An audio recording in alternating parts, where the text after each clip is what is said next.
Olá, seja bem-vindo a mais um conteúdo que vamos aqui apresentar para vocês nessa nossa conversa de hoje, nosso diálogo aqui. Obrigado a todos vocês que têm se inscrito no canal. Quero mandar aqui o meu abraço ao pastor Ralfner, se eu estou pronunciando errado. Quero pedir desculpas lá de Portugal, que também tem entendido aqui o nosso projeto. Quero mandar um abraço a todos vocês que têm compartilhado aqui o nosso conteúdo, o nosso material para outras pessoas. Esse canal, ele é um canal jurídico. Você que não me conhece, meu nome é Paulo, falo aqui de Recife. É um canal jurídico e você vai ter conteúdo aqui só de normas jurídicas, trazendo o conhecimento.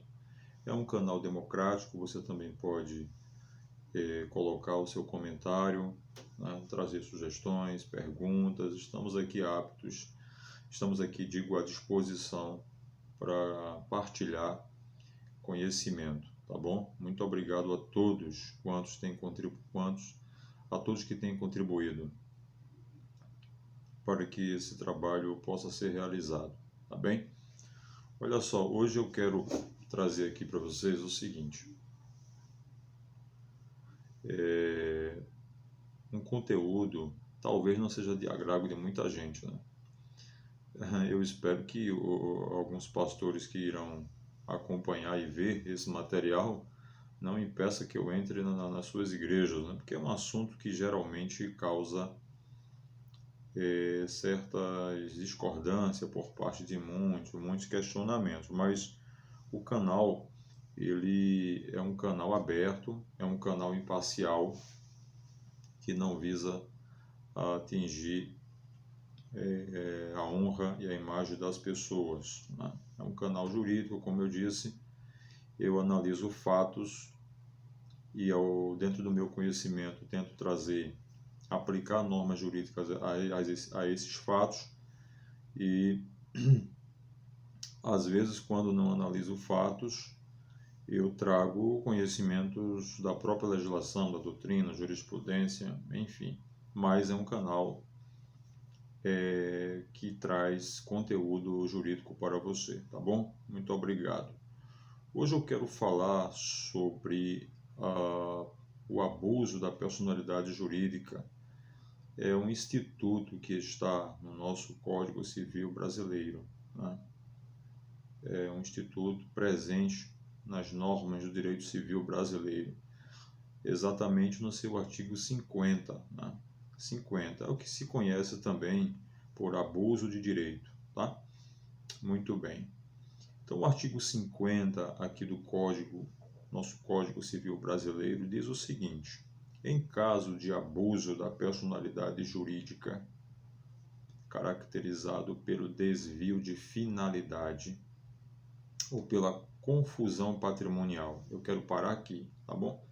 Eu vou ler em parte esse artigo, já que ele é um pouco grande, o caput desse dispositivo é um pouco grande, então eu vou me ater apenas a essa primeira parte. Em caso de abuso da personalidade jurídica, caracterizado pelo desvio de finalidade ou pela confusão patrimonial, vírgula. Vamos parar aqui.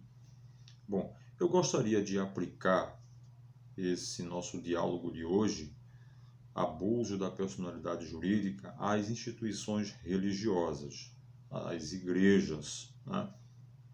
Vocês sabem, ou aqueles que não têm conhecimento, as entidades religiosas, elas são pessoas jurídicas de direito privado. Estar aqui lá no Código Civil, no seu artigo 44, né? Ao lado das fundações, associações, partidos políticos, EIRELIs, que são empresas individuais de responsabilidade limitadas, e outras,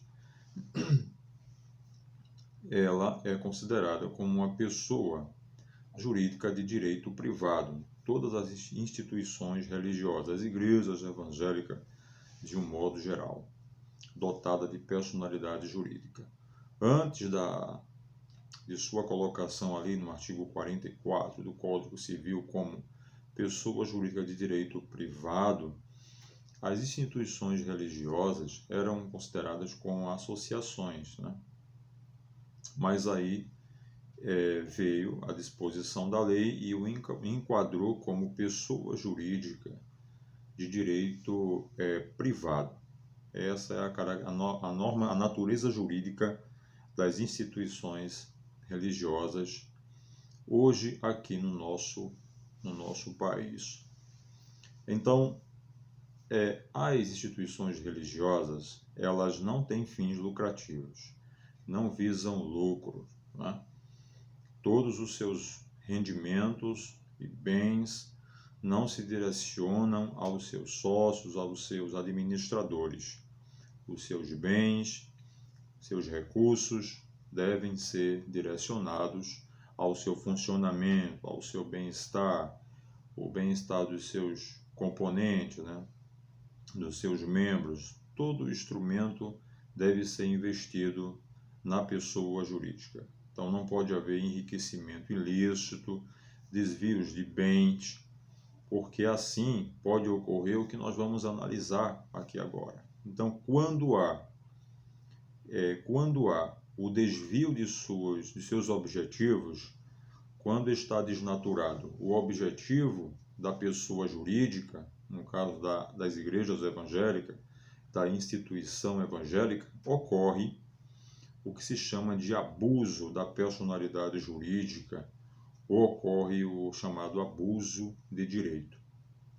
Então, pela dicção aqui do dispositivo do Código Civil Brasileiro, no seu artigo 50, o abuso da personalidade jurídica é o gênero do qual temos duas espécies de abuso da personalidade jurídica, qual seja o desvio de finalidade e a confusão patrimonial. Calma, que a confusão aqui não é aquela confusão que se tem na porta das escolas, nas ruas, nos bares funks, enfim, não é essa confusão que nós vamos tratar aqui. Até tem uma confusão quando a gente era adolescente, né?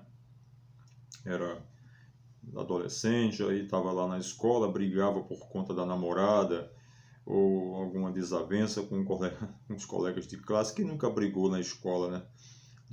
Brigou com um colega na escola, né? Não é esse tipo de confusão que nós queremos tratar aqui, vamos explicar o que é isso depois. Então, o abuso da personalidade jurídica é uma forma de ilícito, né, que se pratica na administração da pessoa jurídica, né?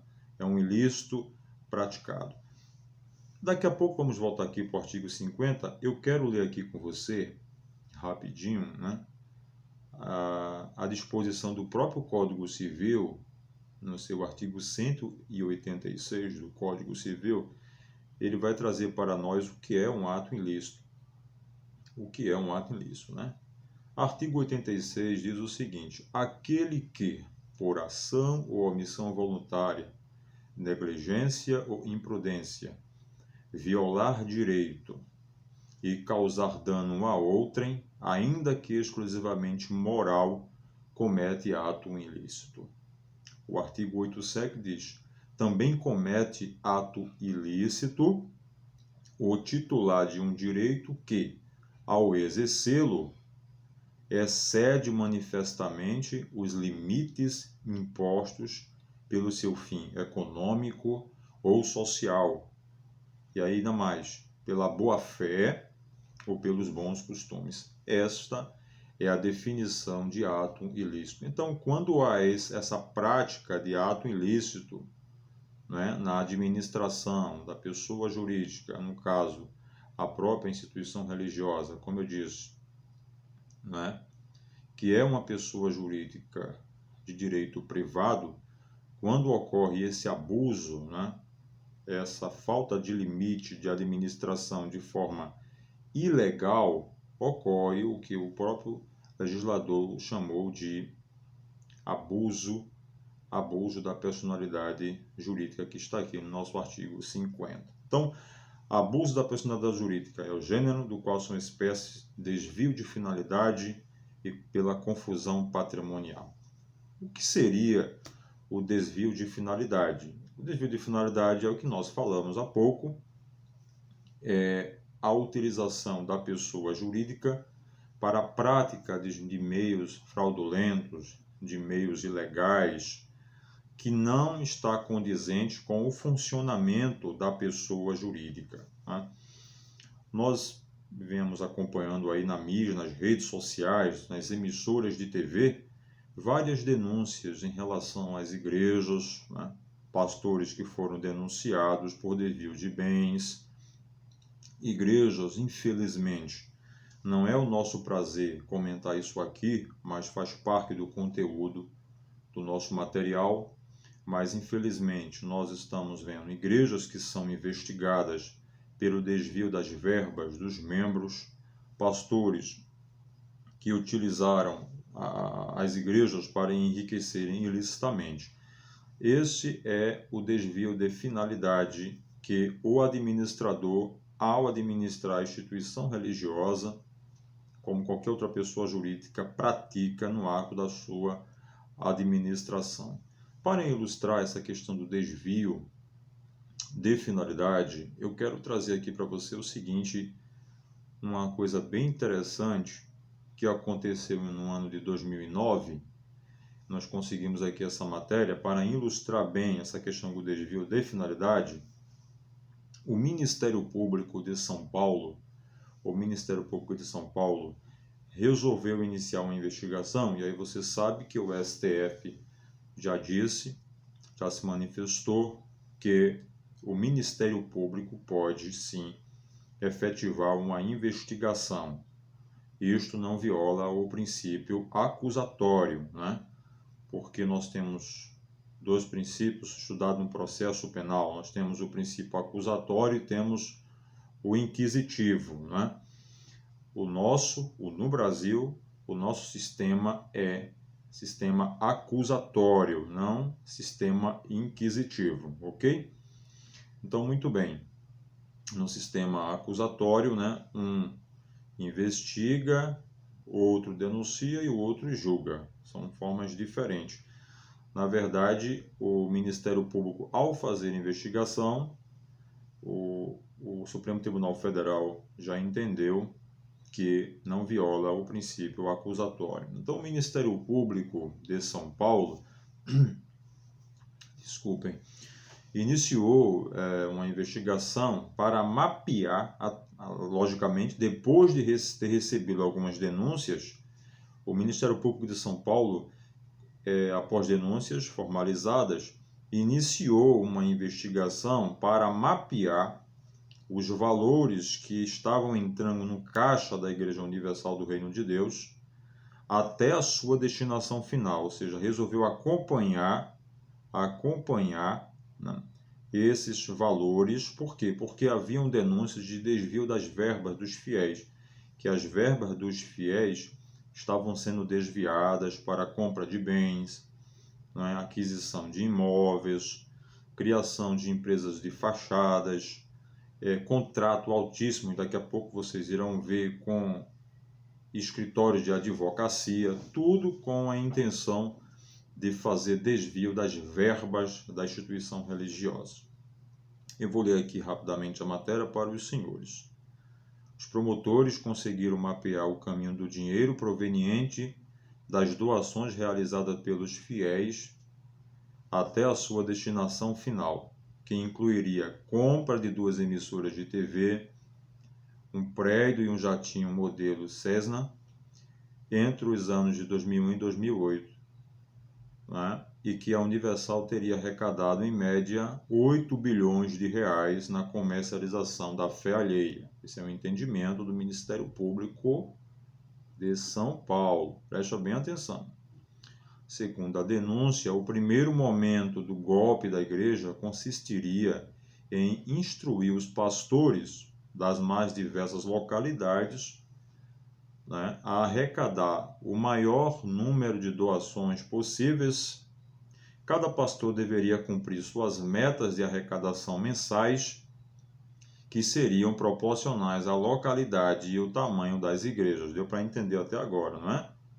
Então, os pastores das igrejas universais eram orientados de fomentar essa ideia lá pelos seus membros, de contribuírem, e a exigência é que eles conseguissem arrecadar bastante dinheiro, cobrar bastante dinheiro, bastante oferta, né, porque a Igreja Universal tinha esse objetivo aí.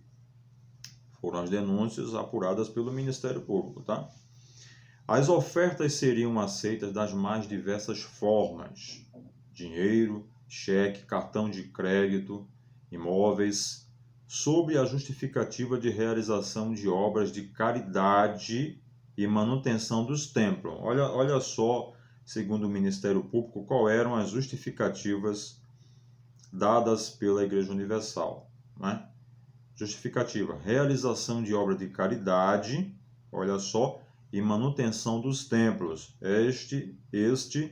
Estes eram os argumentos utilizados pelos obreiros. Vamos continuar lendo. Em um segundo momento, parte do dinheiro arrecadado seria repassado para 2 empresas de fachada, com sede em São Paulo. Tá?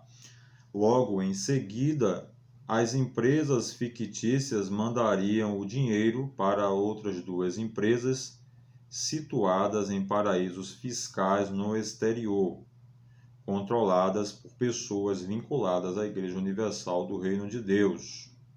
Desta forma, o dinheiro retornaria ao Brasil através de aplicações realizadas pelos grupos do exterior em imóveis, aeronaves, empresas como a TV Record do Rio de Janeiro. Bom, essas foram as investigações feitas pelo Ministério Público. Deu para perceber o desvio de finalidade? Qual era o objetivo deles?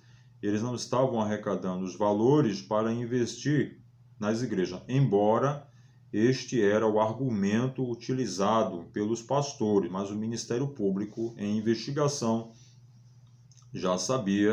já começou a perceber que não era este o objetivo, né? Não era este o objetivo. Muito bem. Deixa eu trazer aqui uma outra informação importante. Agora, não é pelo Ministério Público, agora é uma investigação feita pela Receita Federal do Brasil, tá bom? Uma outra matéria a respeito disso aí. Vamos lá. A Receita Federal descobriu que as igrejas estavam usando a remuneração dos pastores, que é isenta de tributos, para distribuir participação nos lucros ou pagar remuneração variável, concedendo os maiores valores a quem tem os maiores rebanhos de fiéis. Olha só. A fiscalização ampliou multas milionárias, abrindo discórdia entre o fisco e as igrejas. Olha só o que a Receita Federal descobriu aqui, né? Que algumas igrejas evangélicas estavam fazendo pagamento de altos salários a determinados pastores de acordo com os campos de sua cidade. Então, não vou dizer aqui qual é o estado, tá bom? Por questão de ética. Ok? Vamos continuar aqui. Mesmo com uma mudança na lei em 2015, para tentar conter a fiscalização, muitas atuações continuam de pé ainda no rebanho da Receita. Por isso, as igrejas pressionam o Palácio do Planalto e a Receita Federal para conseguir afrouxar regras e afastar as cobranças. Olha só, conseguiu perceber, senhores, o interesse de muitas igrejas estão em luta com o Congresso Nacional, né? Isso para que o Congresso Nacional não sancione leis, não aprove leis, tudo isso para afrouxar, né, a movimentação financeira delas. Há uma pressão muito forte dos líderes evangélicos aí, né? Emissários das igrejas estão em contato com o Ministério da Economia na tentativa de ampliar a pressão sobre o ministro Paulo Guedes, né? Que coisa interessante, né? Vamos lá. Eu estou lendo aqui uma matéria da UOL, tá bom? Essa matéria da Receita aqui eu estou lendo no site da UOL. Esta é a fonte. As igrejas são alvos de atuações milionárias, né, por driblarem a legislação e distribuírem lucros e outras remunerações vultosas a seus principais dirigentes e lideranças, sem efetuar o devido recolhimento dos tributos. Embora tenham imunidade no pagamento de impostos, o benefício não afasta a cobrança de contribuições, como a CSLL, a contribuição sobre o lucro líquido, né? A contribuição social sobre o lucro líquido, né? Tá lá, o líquido tem que tirar essa contribuição, bem como as contribuições previdenciárias, né? As igrejas também infringem a lei ao distribuir parte dos seus lucros obtidos com o dízimo dos fiéis, mesmo que de forma disfarçada por meio de contrato de prestação de serviços. O Código Tributário Nacional condiciona a imunidade tributária à não distribuição, olha só, de qualquer parcela de seu patrimônio ou de suas rendas a qualquer título. Para concluir, a Receita identificou uma série de mecanismos para burlar as regras e remunerar seus dirigentes, a Receita, como pagamentos a empresas e escritórios de advocacia. Né? Olha só, então o que é que está acontecendo aí? A Receita Federal fez umas investigações, né? E viu que algumas igrejas aí, não podemos citar o nome, não vamos entrar em detalhe, está contratando escritório de advocacia de fachada, né? Dentro das igrejas estão fazendo, né? Criando grupo de sócios, grupos de empresas, né? Fazendo manipulação, tudo isto para se livrar da carga tributária, apesar de ser uma carga injusta aqui no nosso país, mas nós não podemos, cidadãos de bem, tentar desviar a atenção da Receita Federal, criar mecanismo para praticar certas ilegalidades. Então, todas essas duas situações que eu li para vocês aqui, senhores, são desvios de finalidade da instituição jurídica. Né? Agora há pouco, o ministro Fachin, do Supremo Tribunal Federal, ele disse que a partir deste ano, nas eleições de 2020, já será aplicado o Instituto do Abuso de Direito das instituições religiosas em relação ao voto, porque o ministro Fachin entende que algumas instituições religiosas abusam do direito dos seus membros de votarem livremente, que é um direito constitucional, o estado de liberdade constitucional de ir às urnas, né? O sufrágio é universal e o voto direto secreto. E o ministro Fachin, ele percebe que há um abuso de direito das instituições religiosas quanto à aplicação do voto em relação aos seus membros. Isto foi que entendeu o ministro Fachin. Então, voltando lá para o Código Civil brasileiro, o que é que você entendeu, o que é que nós entendemos? É que o desvio de finalidade é justamente isso, utilizar as instituições para desviar verbas públicas, enriquecer ilicitamente. Vocês sabem que, com todo respeito, mas você não vê hoje os pastores, principalmente de grandes igrejas, sem seu imóvel lá na beira-mar, sem o seu carro blindado, sem a sua fazenda, não é? Sem sua casa de campo, sem o seu apartamento de luxo, não é? Nos melhores bairros da sua cidade, não é? Não é esquisito. Então, e ainda tem pessoas que dizem assim, não, porque é o meu pastor. Bom, eu respeito, né?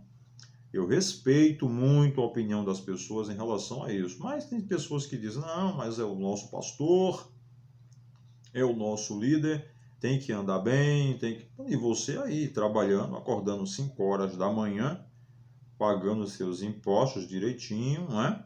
Enquanto o pessoal aí andando de carro blindado, casas de praia, jatinho, né? Mansões. Inclusive teve um que deu entrevista, né? Não vou dizer o nome dele, claro, para ele não me querer processar. E ele diz o seguinte, está aqui minha declaração de imposto de renda, né? Está aqui para os meus fiéis observarem. E ele apresentou, eu só tenho um bem. Ele disse, está aqui a minha casa lá em Orlando, que eu estou pagando, pago 6 mil por mês de mensalidade. a prestação que eu comprei a prazo, estou pagando. Na cabeça daquele cidadão, né, aquele pastor, para ele isso é bobagem, tem uma casa em Orlando, né? É bobagem. Na cabeça dele, isso aí é comum. Ele acha que nós achamos isso comum, mas isso tudo está dentro do desvio de finalidade, tá? Então, o abuso de personalidade jurídica é caracterizado primeiro pelo desvio de finalidade, tá? E segundo, pela confusão patrimonial. O que é isso, confusão patrimonial? Olha só, chega um momento, não é, em que a própria igreja não sabe se aquele bem é da igreja ou se o bem é do pastor, não é? Chega um momento que o Ministério Público não sabe, né, se aquele bem é da instituição jurídica, da pessoa jurídica, ou se aquele bem é do administrador da pessoa jurídica, não é? Não consegue identificar, ou seja, há uma confusão patrimonial. E é justamente nessa confusão patrimonial, nessa falta de limitação e de identificação, quais são os bens da pessoa jurídica e quais são os bens, por exemplo, no caso das igrejas dos pastores, é que ocorre a prática de ilicitude, né? A prática de ilicitude, de ilegalidade no desvio de verba das instituições religiosas, tá bem? O vídeo já está com 26 minutos e no próximo vídeo nós vamos continuar ainda sobre o abuso da personalidade jurídica aqui no artigo 50 do Código Civil Brasileiro. Um grande abraço, fique com Deus e até o próximo conteúdo, se Deus quiser.